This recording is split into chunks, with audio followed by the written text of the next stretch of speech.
Hey everyone, आज हम crash course करने वाले हैं बायोटेक्नोलॉजी एंड प्रिंसिपल चैप्टर के बारे में, जो कि बायोटेक्नोलॉजी का चैप्टर है। तो बायोटेक्नोलॉजी होता क्या है? तो बायोटेक्नोलॉजी एक ब्रॉड एरिया है साइंस का, जिसके अंदर इन्वॉल्व होते हैं मल्टीपल डिसिप्लिन और डिज़ाइन जो कि हम यूज़ करते हैं लिविंग ऑर्गेनिज्म पे। तो बायोटेक्नोलॉजी को हम अलाइड बायोलॉजी भी कहते हैं। जो हमारे पास बायोलॉजी की नॉलेज है उसमें हम टेक्निक्स अप्लाई कर रहे हैं। तो बायोटेक्नोलॉजी के अंदर फिजिक्स, केमिस्ट्री, मैथमेटिक्स, बायोलॉजी सबकी सब यूज़ होती है, प्रॉपर साइंस यूज़ होती है टेक्निक्स अप्लाई करने के लिए बायोलॉजी पे, लिविंग ऑर्गेनिज्म पे और उनके प्रोडक्ट्स पे, ताकि हम परफॉर्म कर सके वैल्यूएबल इंडस्ट्रियल और मैन्युफैक्चर कर सके प्रोसेस और एप्लीकेशन जो कि ह्यूमन के लिए बेनिफिट है। तो रिकम्बिनेंट डीएनए टेक्नोलॉजी क्या होती है? An organism genome contains virtually all the information necessary for growth and development. तो एक अगर मैं बात करूँ एक ऑर्गेनिज्म की, तो एक ऑर्गेनिज्म के जीनोम के अंदर वो सारी की सारी इंफॉर्मेशन है जो कि ज़रूरत है उसकी ग्रोथ के लिए और उसकी डेवलपमेंट के लिए। तो एक ऑर्गेनिज्म के जीनोम के अंदर सारी की सारी इंफॉर्मेशन है जो कि उसकी ग्रोथ एंड डेवलपमेंट के लिए ज़रूरी है। तो स्टेप क्या है प्रोड्यूस करने के लिए रिकम्बिनेंट डीएनए? तो what are the steps which are used to produce recombinant DNA? सबसे पहले मुझे रिकम्बिनेंट डीएनए के लिए चाहिए क्या? चाहिए बताइए। कैंची। ठीक है, मुझे कट करना है तो कट करने के लिए मुझे रिक्वायर्ड जीन चाहिए। और उस अब मैं किस चीज़ से कट करूँगी? रिस्ट्रिक्शन एंजाइम से। जो बैक्टीरियल का प्लाज्मिड होगा उससे पहले उसको आइसोलेट किया जाएगा और सेम बैक्टीरियल रिस्ट्रिक्शन एंजाइम से कट किया जाएगा जो जिस जीन के लिए हमने कट किया था। ये इंश्योर ये करेगा कि जो कट एंड्स होंगे वो कॉम्प्लीमेंट्री होएंगे, सेम बेस सीक्वेंस के होएंगे to the end of the required gene. जो भी रिक्वायर्ड जीन चाहिए उसके कॉम्प्लीमेंट्री एंड होएगी।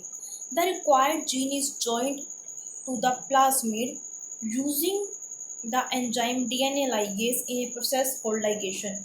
अब जो रिक्वायर्ड जीन होएगी उन्हें हम ज्वाइन कर देंगे प्लाज्मिड के साथ, किसका यूज़ करके?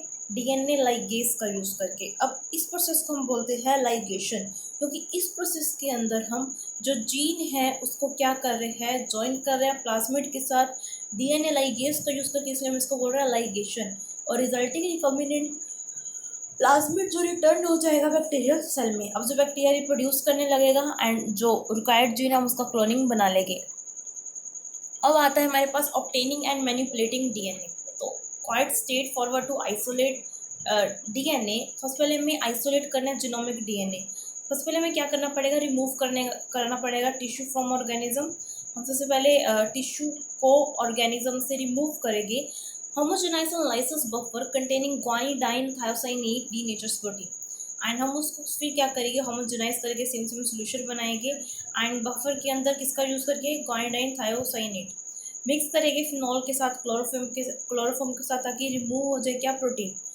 उसके बाद उसको एक्वस फेज में रखेंगे जिसमें डीएनए है, अल्कोहल, इथेनॉल और isopropanol to precipitate DNA from solution. Then dry DNA pellet and suspend in buffer. Store करके 4 डिग्री सेल्सियस पे। Each cell with a few exceptions carrying a copy of the DNA sequence which make the organism genome. तो हमें क्या करना था? Manipulating it is used to it is difficult to be isolate enough of a particular DNA sequence to carry out further manipulation and characterization of its molecular sequence. तो recombinant DNA technology है क्या? तो हम recombinant DNA technology के लिए क्या क्या techniques लगा रहे हैं? जो हमारी टेक्निक्स अप्लाई हो रही है वो अप्लाई हो रही है आइसोलेशन। हमने आइसोलेट कर लिया उसको particular DNA particular restriction enzyme से, उस डीएनए की सीक्वेंस को डाइजेस्ट करवा दिया, उसको हम बोलते हैं डाइजेशन। देन फ्रैक्शनेशन, कि जो जो हमने पार्ट बनाए उसके छोटे छोटे हिस्से कर रहे हैं, फ्रैक्शन बना रहे हैं। Purification of the target fragment, अब जो हमने टारगेट फ्रेगमेंट हमारे तैयार हुए उसकी प्योरीफिकेशन की जा रही है। क्लोनिंग इनटू वेक्टर, उसके बाद प्योरीफिकेशन कर दी, पर्टिकुलर टारगेट फ्रेगमेंट हम लेके आ गए, देन उसको हम वेक्टर में डाल रहे हैं, उसको क्लोन बना रहे हैं। उसके बाद हम उसको होस्ट सेल के अंदर डाल रहे हैं, देन जिसके अंदर वो डल गया उसका सिलेक्शन कर रहे हैं, जिसके अंदर डल गया उसको हम रेप्लिकेशन करें, देन एनालिसिस करें कि क्या उसका इम्पैक्ट पड़ा। तो ये थी हमारे पास रिकम्बिनेंट डीएनए टेक्नोलॉजी। तो what is the introduction of recombinant DNA into host cell? Some common use procedure, जैसे कि हम ट्रांसफॉर्मेशन यूज़ करते हैं, ट्रांसफेक्शन यूज़ करते हैं। अब कैसे हम जो है हमारे पर्टिकुलर सीक्वेंस को होस्ट में डालेंगे, तो कैसे डाल सकते हैं हम रिकॉम्बिनेंट डीएनए को हम कैसे होस्ट सेल में डालेंगे, तो हम डाल सकते हैं ट्रांसफॉर्मेशन के थ्रू, ट्रांसक्रिप्शन के थ्रू, इलेक्ट्रोपोरेशन के थ्रू, बायोलिस्टिक इलेक्ट्रोमीडिएटेड जीन ट्रांसफ़र, ठीक है, एग्रोबैक्टीरियम मीडिएटेड जीन ट्रांसफ़र, तो हम एग्रोबैक्टीरिया का यूज़ करके भी जीन ट्रांसफ़र कर सकते हैं। सबसे पहले DNA is manipulated using various enzymes that modify and synthesise it. Until 1970 तक there were no convenient method available for cutting DNA into discrete manageable fragment. 1970 AD में जो बिगिनिंग थी revolutionary discovery of A resection enzyme in the bacteria जो हुई Haemophilus influenza में। तो resection enzyme होते क्या? रिसेक्शन एंजाइम एंडोन्यूक्लियेसिस होते हैं, ये बैक्टीरियल एंजाइम्स है। बेसिकली डिफरेंट बैक्टीरियल जो स्ट्रेन है, डिफरेंट बैक्टीरिया एक्सप्रेस करते हैं डिफरेंट रिस्ट्रिक्शन एंजाइम। अब जो नाम है रिस्ट्रिक्शन एंजाइम का वो आया कहाँ से है? वो जो नाम डिराइव्ड हुआ है वो डिराइव हुआ है बैक्टीरिया की स्ट्रेन से जहाँ से ये निकाले गए हैं। सबसे पहले तो ये क्या करते हैं, ये कट करते हैं, हाइड्रोलाइज करते हैं डीएनए को into defined and reproducible fragment. Basic tool है ये जीन क्लोनिंग का। Then types of restriction endonuclease, कितने टाइप के रिस्ट्रिक्शन एंडोन्यूक्लियस है? Title of restriction enzymes are derived from the first letter of the genus plus first 2 letters of the species. तो सबसे पहले हमने टाइटल नाम दिया कैसे है, तो हमने जो इनका नामकरण किया है वो हमने नामकरण किया है, पहला हमें फर्स्ट लेटर रख लेना है जीनस से, ठीक है, पहला लेटर हमने फर्स्ट लेटर ले लेना जीनस से और प्लस में फर्स्ट 2 लेटर लेने बाद में स्पीसीज से, ठीक है, जिसे हमने आइसोलेट किया है। अब क्योंकि रिस्ट्रिक्शन एंजाइम बॉन्ड जो ब्रेक करते होता है फॉस्फोडाइस्टर बॉन्ड, और जो प्रोडक्ट होता है ईच स्ट्रैंड का double stranded DNA fragment, restriction enzyme do not discriminate between DNA from 2 different organism. तो ये नेचुरल पार्ट है, तो बैक्टीरियल का जो होता है उसमें थोड़ी बहुत मॉडिफिकेशन होती है, मॉडिफिकेशन कर लेता है ताकि उनकी इन this enzymes restrict the ability of foreign DNA such as bacteriophage DNA to invade infect the host bacterial by cutting it, degrading it. जैसे हमारे अंदर इम्यूनिटी सिस्टम होता है, हमारे अंदर लाइक बी सेल्स है, टी सेल्स है, वो इम्यूनिटी हमें दे रहे हैं, वो प्रिवेंट करें माइक्रो ऑर्गेनिज्म से। ऐसे बैक्टीरिया के अंदर रिस्ट्रिक्शन एंजाइम है, वो उनको प्रोटेक्ट कर रहे हैं वायरस के एक्शन से, बैक्टीरियोफेज के एक्शन से। तो इससे होगा क्या, कोई भी बैक्टीरियोफेज बैक्टीरिया को अटैक नहीं कर पाएगा, कोई भी वायरस अटैक नहीं कर पाएगा। क्यों नहीं कर पाएगा?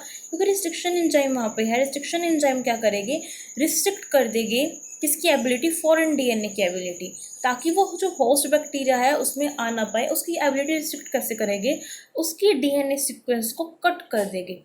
कट करने से क्या होगा कि वो आगे मल्टीप्लाई नहीं कर पाएगा, आगे इन्फेक्शन कॉज नहीं कर पाएगा। तो ये जो होता है रिस्ट्रिक्शन एंजाइम होता है, तो यूजफुल है बैक्टीरिया के अंदर क्योंकि वो उसको प्रोटेक्ट कर रहे हैं। The host DNA is modified by methylation of the sequence this enzyme recognise. अब जो रिस्ट्रिक्शन एंजाइम है वो बैक्टीरिया के डीएनए को क्यों काटते हैं भाई, उसको तो डीएनए काटने में, बैक्टीरिया के डीएनए को क्यों नहीं काटते? अब वो बैक्टीरिया के डीएनए को ना काट दे, इसलिए जो होस्ट का डीएनए है वो मॉडिफाइड हो जाता है, और जो मॉडिफाइड होता है वो होता है by the help of methylation.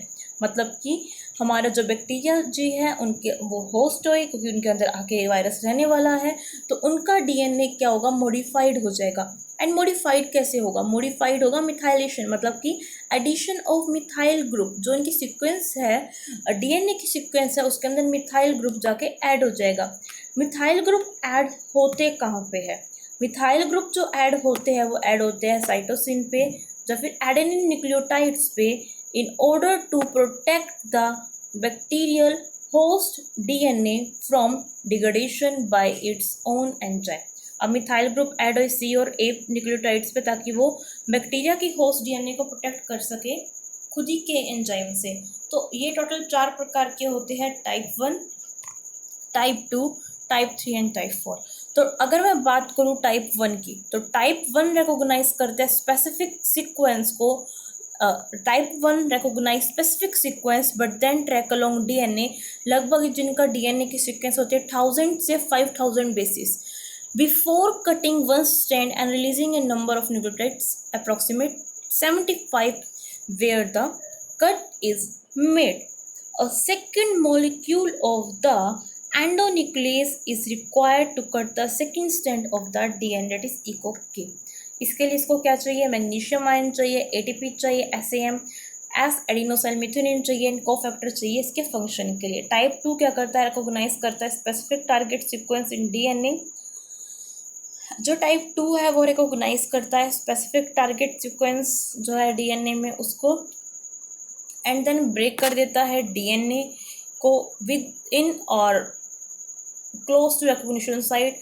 सिर्फ ये जो टाइप सेकेंड है वो यूज होता है recombinant DNA technology as they recognize and cut DNA within a specific sequence typically consisting of 4 to 8 base pair। जो इसके एग्जाम्पल है वो है EcoR1 और इसके लिए जो हमें चाहिए वो चाहिए मैग्नीशियम आयन। तो बेसिकली अगर if I talk about the type second restriction enzyme, they will recognise the specific target sequence in DNA। सबसे पहले किसको पहचानेंगे, स्पेसिफिक टारगेट सीक्वेंस जो DNA में उसको पहचानेगी, उसके बाद ये ब्रेक कर देगी DNA के स्ट्रैंड्स को जो रिकॉग्निशन साइट के पास होगा उसके, इसलिए ये यूज़ होता है रिकम्बिनेंट DNA टेक्नोलॉजी के अंदर, क्योंकि ये रिकॉग्नाइज करते हैं एंड कट करते हैं DNA किसके अंदर, एक स्पेसिफिक सीक्वेंस के अंदर, और इसके अंदर लगभग होते हैं 4 से 8 बेस पेयर। और इसके लिए हमें चाहिए क्या, इसके लिए हमें चाहिए EcoR1 और हमें क्या चाहिए, मैग्नीशियम आयन। एंड देन हमारे पास है टाइप 3, ये इंटरमीडिएट प्रॉपर्टीज़ है इनकी, टाइप 1 एंड टाइप 2 के बीच के प्रॉपर्टीज़ है। Both break both stands at a defined distance from a recognition site. अब ये ब्रेक करते हैं दोनों के दोनों स्टैंड एक डिफाइंड रिकॉग्निशन साइट से एक डिफाइंड स्टैंड, जैसे कि HGL, इसको मैग्नीशियम आयन भी चाहिए और ATP चाहिए। Hundreds of restriction enzyme have been isolated and characterised. बहुत ही सारे मतलब लगभग 100 से भी ज़्यादा रिस्ट्रिक्शन एंजाइम को हम आइसोलेट कर चुके हैं, उनके कैरेक्टर पहचान चुके हैं। ये इनेबल करता है DNA to be cut into discrete manageable fragments. जो DNA है वो अलग अलग हिस्सों में कटे। Type second enzyme are those used in vast majority of molecular biology technique। Type second enzymes use हो रहे हैं मोलिकुलर बायोलॉजी टेक्निक में। Many are now commercially available भी है। Type second restriction endonuclease recognise palindromic sequence for palindromic का मतलब होता है जिन्हें हम फॉरवर्ड एंड बैकवर्ड सेम पढ़े, जैसे कि मैडम, मलयालम, ठीक है, लाइक PA पापा। तो ये सब क्या है, ये सब नो, पापा इज नॉट, ओनली PAP, ठीक है, मैडम MADAM।